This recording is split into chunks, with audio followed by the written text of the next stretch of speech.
नमस्ते दोस्तों। ये वीडियो आपके लिए परीक्षा के लिए उपयोगी साबित होगा।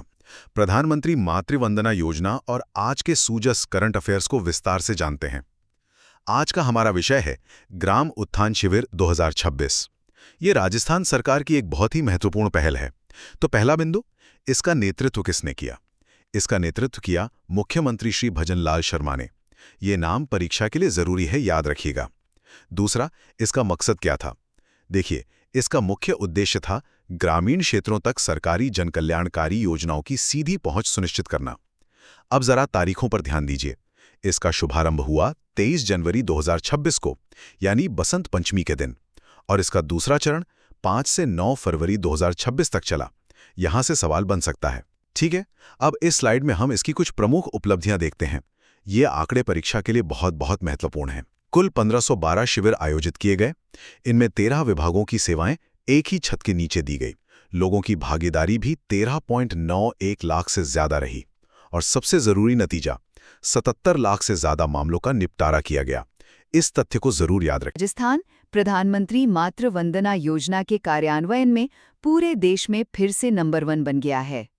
अब ये रैंकिंग जारी कौन करता है? देखिए, ये रैंकिंग ICDS विभाग द्वारा मासिक रिपोर्ट के आधार पर जारी की गई है। इस तथ्य को याद रखें, ये जरूरी है।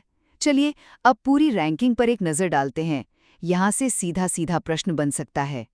तो पहला स्थान मिला है राजस्थान को, दूसरे स्थान पर है कर्नाटक और तीसरा स्थान मिला है असम को। इसके बाद चौथे पर महाराष्ट्र और 5वें स्थान पर है उत्तर प्रदेश। तो परीक्षा के लिए सबसे महत्वपूर्ण बिंदु क्या है? पहला, राजस्थान का प्रथम स्थान, और दूसरा, संबंधित विभाग कौन सा है? महिला एवं बाल विकास विभाग।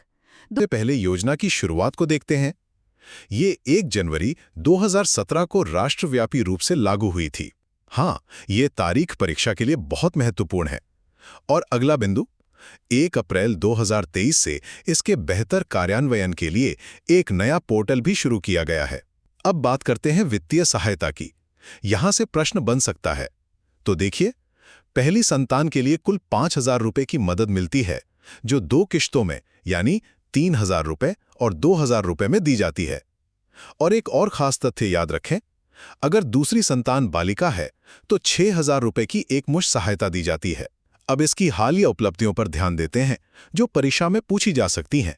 पोषण पखवाड़ा 2025 में इस योजना को देश में पहला स्थान मिला और पोषण माह की गतिविधियों में इसे दूसरा स्थान मिला है। राजस्थान की सेमीकंडक्टर कॉरिडोर नीति 2026 के बारे में देखिए, इस नीति का असल मकसद है राजस्थान को भारत के चिप मेकिंग इकोसिस्टम का एक बहुत ही अहम हिस्सा बनाना।